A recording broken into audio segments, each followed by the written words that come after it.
Welcome. If you want to change volume button function in your camera on iPhone 12 mini, at the first you have to go for the settings. Next, scroll down and find camera. It will be right here. And right now we can simply use this option. So tap on the switcher, and right now when we enter the camera and when we tap on the volume up, it's going to take the burst of the photos. So let's try it. Then click it. Click and hold.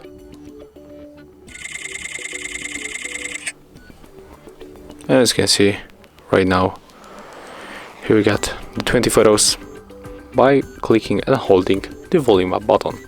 And that's how we can get it. Thank you guys for watching. Leave thumbs ups, comments, and subscribe to our channel.